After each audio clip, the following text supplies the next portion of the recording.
Bonjour, nous sommes le jeudi 7 juillet 2022 et je parle très très rarement de lui malgré sa présence, son omniprésence dans l'actualité. C'est Monsieur Boris Johnson, encore à l'heure actuelle Premier ministre du Royaume-Uni. Un curieux personnage. La première chose que j'ai envie de dire, c'est que sa mère était quelqu'un de très sympathique. Euh, Sa mère était une peintre, Charlotte, Charlotte Fawcett, devenue Charlotte Johnson Wall. Euh, Des tableaux très intéressants, des choses qui ressemblent un peu de l'illustration, mais voilà, c'était extrêmement imaginatif. Et pour ceux qui iront sur mon blog, je mettrai un portrait de son fils, Alexander Boris, parce que son vrai premier prénom c'est Alexander. Un portrait de lui en train de peindre adolescent. Il y a une photo aussi, j'ai une fois mis sur mon blog, où on voit la famille, bon, une famille avec, je sais pas, trois garçons, deux garçons, trois filles, quelque chose comme ça. Et il y en a bien entendu, il y en a un qui fait le pitre, et c'est celui qui deviendra maire de Londres et Lord Mayor et Premier ministre en Grande-Bretagne. Son père est économiste, d'abord la Banque mondiale, ensuite à la Commission européenne, ce qui fait que qui expliquera pourquoi Boris en particulier a donc fait une partie de ses études à l'école européenne à Bruxelles. Sinon, il est allé à Eton, voilà, une pépinière de gens importants au Royaume-Uni. Beaucoup de ministres viennent de Eton. Beaucoup des gens qu'on voit aller directement, enfin des Britanniques qui vont directement à Oxford ou Cambridge passent par Eton et un certain nombre d'autres grandes écoles de ce type-là. Mais Eton est la plus, la plus glorieuse, celle sans doute qui a été la pépinière du plus grand nombre de grands hommes, pas de grandes femmes. Passez pas par Eton. Et donc, ils ont produit, il y avait un pitre dans la famille, voilà, et mes peintres, comme sa mère, et qui est devenu un personnage tonitruant, avec sa coiffure. Vous verrez sur l'image, il a déjà sa coiffure, sa coiffure, ou son absence de coiffure, il l'a déjà adolescent. Et, euh, et voilà, donc un personnage, un original à sa manière, mais je dirais qui a tout à fait grandi dans les rangs. À Oxford, il étudie le latin et le grec à Balliol College, un des plus prestigieux aussi. Il devient, lui, euh, président de l'Oxford Society, un groupe de débat tout à fait prestigieux. Et, euh, et donc, il a tout pour réussir dans la vie. Mais vous me direz, alors qu'il est, il est encore Premier ministre de Grande-Bretagne. Mais il a tout fait mal. Il a tout fait mal. Il n'a aucun principe. Deux poids, deux mesures. Double standards. Double standards. Il fait ce qui lui plaît. Il utilise ses privilèges de classe de manière éhonté, il en fait bénéficier des copains lui. C'est ouais, une absence totale de système moral pour l'encadrer. Et ça aboutit aux événements d'hier, c'est-à-dire qu'il se trouve là euh, devant les parlementaires. Euh, une grande partie de ces ministres importants ont démissionné.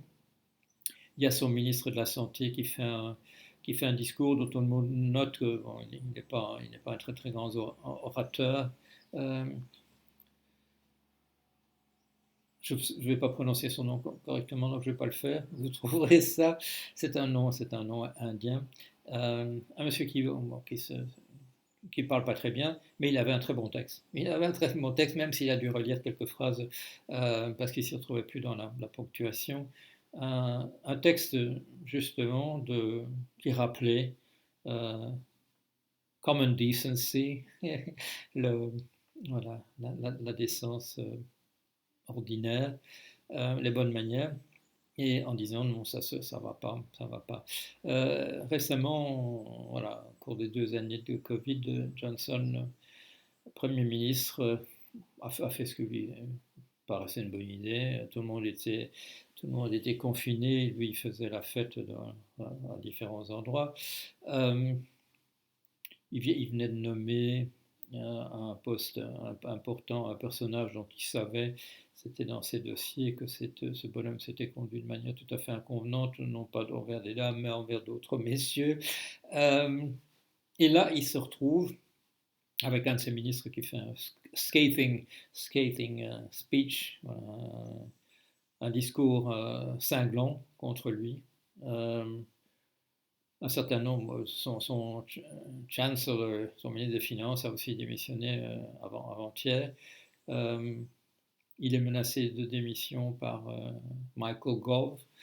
Et ce matin, Johnson, avec le peu qui lui reste, démissionne. Il, il répudie ce Michael Gove. Et, euh, et voilà. Alors ça, c'est le...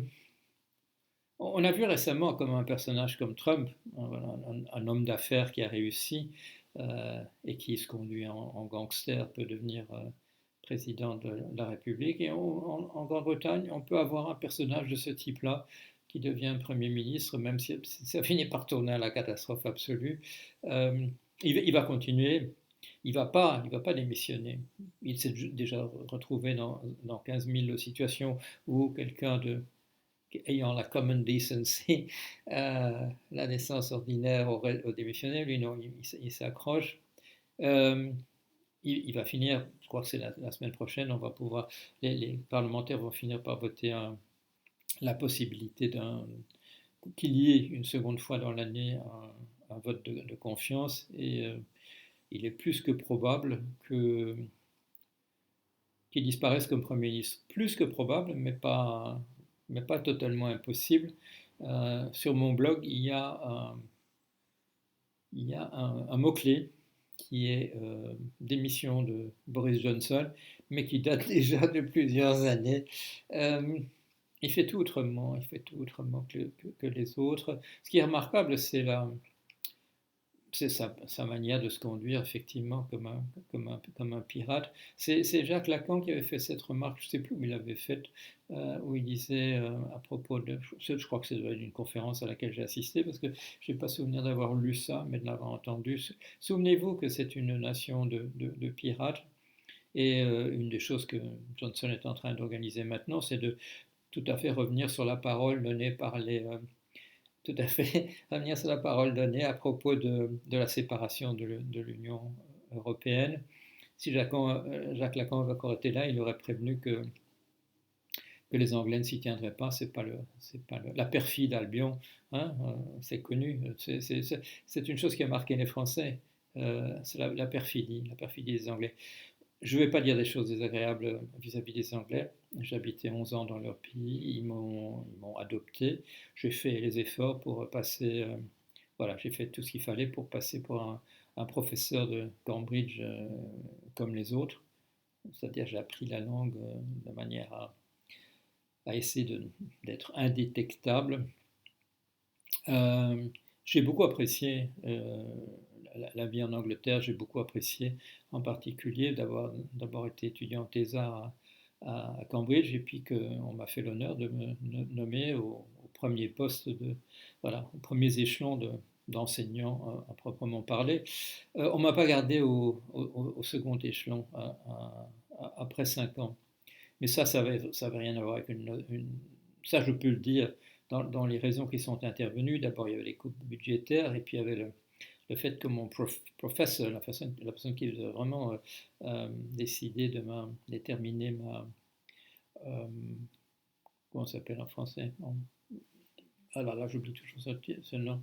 Enfin, le fait que je devienne professeur à titre définitif, euh, tout ça a joué. Le fait que j'étais belge et que je suis devenu un Anglais par mimétisme, ça n'a pas joué à ma connaissance. Euh, Pays très intéressant, très intéressant. Les Anglais sont. Le choc culturel le plus grand dans ma vie, ça a été voilà, de devenir un Anglais à Cambridge. Ça a été la chose la plus difficile. Euh, j'ai vécu en Afrique, j'ai vécu aux États-Unis, j'ai vécu à différents endroits. J'ai vécu en France où je passe facilement, enfin facilement, pour quelqu'un qui serait éventuellement né là-bas. Mais là, l'Angleterre, c'est autre chose. À l'assistance d'une de mes filles, j'ai fait le test génétique là, pour voir mes ancêtres. Et j'ai été surpris de voir que, alors qu'il y a un Suédois quelque part, il n'y a pas le moindre britannique. C'est quelque chose qui est totalement absent de mon patrimoine génétique. Mais j'ai beaucoup aimé le temps que j'ai passé là, avec voilà, les réserves sur les Anglais, et surtout sur les gens qui parviennent à faire Premier ministre et à conserver dans un rôle de Premier ministre. Euh, c'est un peu une épitaphe pour Monsieur Johnson. Je ne crois pas qu'il tiendra encore longtemps, mais je trouve qu'il est remarquable qu'un personnage aussi fantasque, aussi original, d'une certaine manière, aussi voilà, qui suait l'arrogance de classe par tous ses ports, ce qui n'était pas le cas de ses parents. D'ailleurs, c'est remarquable. Ça lui est venu à lui, à cette génération-ci, de croire qu'il peut faire n'importe quoi et que ça fera aucune différence, mais pas du tout un Russe comme Trump. Euh, il parle très très bien, c'est un bon orateur. Euh, Hier, il s'est fait un peu coincé parce qu'il ne savait plus vraiment si sa citation était d'Aristote ou de quelqu'un d'autre. Mais à part ça, non. Le produit des meilleures écoles dans ce pays-là. Mais ça nous montre aussi voilà, que ces écoles parviennent à faire de quelqu'un de présentable alors qu'il n'en a aucune disposition et qui puisse faire illusion pendant des années et des années. Voilà. Euh, J'aurai peut-être l'occasion de parler encore de lui, mais voilà un petit portrait vite fait, avec complété de ce que je peux connaître un petit peu de l'intérieur de la Grande-Bretagne, en particulier de l'Angleterre.